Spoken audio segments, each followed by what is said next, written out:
ठाकुर प्यारे लाल राज्य पंचायत एवं ग्रामीण विकास संस्थान निमोरा में आयोजित समीक्षा बैठक से प्रदेश के स्वास्थ्य मंत्री श्री टी.एस. सिंहदेव ने कोरबा में बने डायलिसिस केंद्र का वर्चुअल शुभारंभ किया। प्रदेश के 5 जिले दुर्ग, कांकेर, बिलासपुर, महासमुंद और बीजापुर के उपरांत कोरबा 6वां ऐसा जिला है जहां डायलिसिस केंद्र स्थापित किया गया है। इस अवसर पर प्रसन्नता देखते हुए स्वास्थ्य मंत्री ने कहा कि पहले दशकों तक जिले के लोगों को हफ्ते में 2-3 बार डायलिसिस के लिए भटकना पड़ता था एवं इसके लिए भारी खर्च भी झेलना पड़ता था, लेकिन डायलिसिस केंद्र बनने के बाद से अब क्षेत्र के लोग इन सुविधाओं से बच पाएंगे।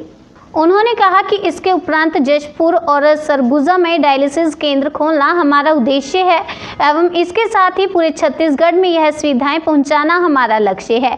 इसके साथ ही उन्होंने यूनिवर्सल हेल्थ केयर पर अपनी बात रखते हुए कहा कि आम जनता से मिलने वाले टैक्स के उपरांत उन्हें स्वास्थ्य के लिए अपनी जेब से खर्च करने की आवश्यकता ना हो, यही इस योजना का मूल मंत्र है। इस योजना को इतना प्रसारित करने पर हम जुटे हुए हैं कि आम व्यक्ति तक यह निःशुल्क उपलब्ध हो पाए। इस अवसर पर राज्य मंत्री श्री जय सिंह अग्रवाल, राष्ट्रीय स्वास्थ्य मिशन संचालक प्रियंका शुक्ला एवं अन्य वरिष्ठ अधिकारीगण उपस्थित रहे। इसमें पहले स्वच्छ भारत मिशन उसकी समीक्षा की और बाद में पंचायत विभाग, जैसे पंचायत और ग्रामीण विकास विभाग रहता है। सामान्य रूप में ये देखने को मिलता है कि विकास विभाग में ध्यान ज़्यादा रहता है, पंचायत विभाग में ध्यान कम रहता है। तो पंचायत विभाग में सारी व्यवस्थाएं जो पंचायतों की हैं, जनपदों की हैं, जिलों की हैं, उनके अधिकारों की, उनकी शक्तियों की, उनकी स्थितियां, बकाया राशि कितनी है और समीक्षाएं कैसी हैं, तो पंचायतों के संदर्भ में ग्राम सभाएं हो रही हैं कि नहीं, ग्रामीण सचिवालय सही माने में फंक्शन कर रहा है कि नहीं। जैसे आज ये निर्णय हम लोगों ने लिया है कि सभी ग्राम पंचायतों में जो सचिवालय है वो अनिवार्य रूप से हफ्ते में एक दिन अब लगना फिर से चालू हो जाए। वो सोमवार चुन ले तो सोमवार, तो जो 7 विभाग हैं प्रमुख जिनकी उपस्थिति ग्रामीण सचिवालय में होनी चाहिए वो हर सोमवार को रहे। कहीं अगर उदाहरण के लिए पटवारी 1 से ज़्यादा पंचायतों में कार्यभार ग्रहण कर रखे हैं तो उन परिस्थितियों में एक दिन और, उस गाँव को एक दिन और, इस गाँव को एक सोमवार, पर हफ्ते का एक दिन सुनिश्चित होना चाहिए कि ये सचिवालय लगेगी, उन विभाग के वो अधिकारी वहाँ रहेंगे। तो इस प्रकार के निर्णय हम लोग लेते जा रहे हैं, समीक्षाएं करते जा रहे हैं। सीईओज हैं, उनका फीडबैक क्या आ रहा है। एक असेट रजिस्टर बनाने की हम लोगों ने शुरुआत की थी। अब जीपीडीपी में भी प्रावधान आए हैं कि जो परिसंपत्तियां हैं हर पंचायत में, हर गांव में, उसकी एक समीक्षा होनी चाहिए और उसके आधार पे फिर हमको आगे बढ़ना चाहिए। आज हमको ये नहीं मालूम कि 11,664 अगर पंचायतें हैं और उनके आश्रित ग्राम हैं तो कहाँ की क्या स्थिति है। मैं पंचायत मंत्री हूँ, मेरे से पूछिएगा, मेरे को नहीं मालूम। तो काम कैसे करना, तालाब बनाना है कहाँ, किस साइज का तालाब, कितनी आबादी है वहाँ, हमको दूसरे काम करने हैं तो कौन से काम की स्थिति क्या है, आंगनबाड़ी कहाँ बनानी है, ये सारी एक एक गांव की स्थितियाँ।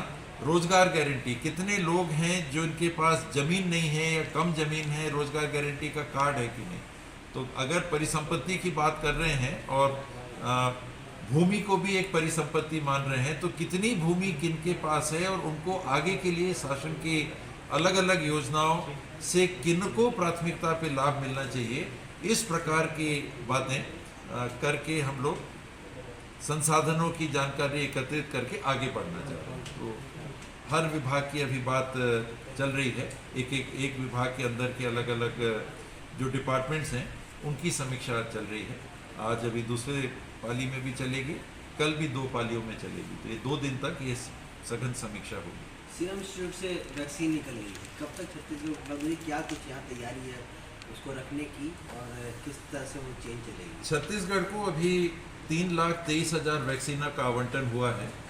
आज जो वैक्सीन चली हैं उनमें छत्तीसगढ़ का नाम नहीं है, लेकिन हम लोगों ने ये संदेश भेजा है कि अनिवार्यतः कल तक आ जाए और आ भी जाएगी, ऐसा मेरे को विश्वास है, क्योंकि वरना फिर समय नहीं रहेगा। कम से कम कल तक आ जानी चाहिए, 13 तारीख तक, ताकि 16 तारीख तक हम चालू कर सकें। तो 3,23,000 कोविशील्ड वैक्सीन छत्तीसगढ़ को आवंटित हुई। तो ये जो वैक्सीन है ये क्या 3-4 दिन में या 5 दिन में लगा देंगे इसको? स्वास्थ्यकर्मी के लिए है कि बाकी और नहीं, अभी जैसे स्वास्थ्य ये केवल 2,67,000 लोग हैं, उसके केवल बाद से जो किनको लगे ये 2,67,000 से भी कुछ बढ़ गई है संख्या, जैसे नाम जुड़ रहे हैं। तो ये पहली पाली में तो केवल हेल्थ वर्कर्स की संख्या को ध्यान में रख के ये उपलब्ध कराया गया है। संख्या आएगा कितना बैचेस में वो देखना, हो सकता है एक बैच में ही आ जाए, तो उसको हम फिर रख के उपयोग में लाते रहेंगे। पहले दिन क्योंकि 99 केंद्रों में हम चालू कर रहे हैं तो 9,900 लोगों को ही लग पाएगा, अगर सबके सब आ गए तो।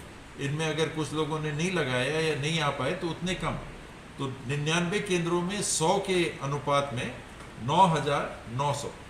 और जैसे जैसे हम इस कार्य को देख लेंगे, उसका अनुभव कर लेंगे, तो जो 1349 टीकाकरण केंद्रों को, फैसिलिटीज़ को हमने चिन्हांकित किया है, वहाँ तक पहुँचना है ताकि लोगों को सुविधा रहे, अपने नज़दीक आ जाएं। जो तारीख आएगी उसके नज़दीक के ही केंद्र के लोगों को ही बुलाया जाएगा। जैसे बस्तर के लोगों को यहाँ रायपुर नहीं बुलाया जाएगा, जगदलपुर, चित्रकूट हो गया, जगदलपुर प्रॉपर हो गया, बस्तर हो गया, बका जो जहाँ के हैं उस फैसिलिटी पे जब पहुँचेगा तो वहाँ के लोगों को उस दिन जो उनको चिन्हांकित तारीख दी जाएगी, उस तारीख में उनको टीकाकरण के लिए उपस्थित होना पड़ेगा।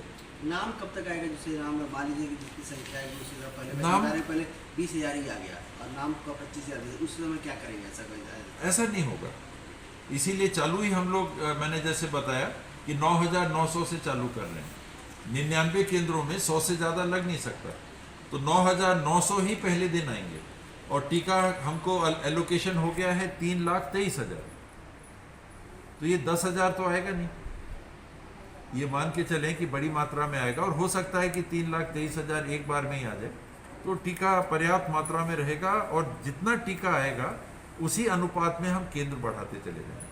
जांच की बात करें तो जांच बढ़ गया है आपके द्वारा, लेकिन जो रायपुर शहर में ही जांच की संख्या ज़्यादा है। ग्रामीण में देखें तो ग्रामीण क्षेत्रों में जैसे रायपुर के अलावा दुर्ग हो गया, बस्तर हो गया, राजनांदगांव हो गया, बिलासपुर हो गया, इसमें आधे की तुलना में जैसे जितनी जाँच हो रही है प्रतिदिन, उसकी तुलना में आधे जांच हो रही है बाहर। उसमें कुछ दिनों से ये जांच की प्रक्रिया में कमी आई है, करीब 24-25 हज़ार औसतन टेस्ट हो रहे होंगे। इसको हमको पुनः 32-33 हज़ार पे ले जाना है। और उदाहरण के लिए एतवार को आप देखेंगे कि हर एतवार को संख्या टेस्ट की गिर जाती है। हर एतवार को आप फिगर्स निकाल के देख लीजिएगा, छुट्टी भी रहता है। और टेस्ट कहाँ पर कितना होना चाहिए, इसका एक आधार की पॉजिटिविटी रेट ज़्यादा कहाँ है।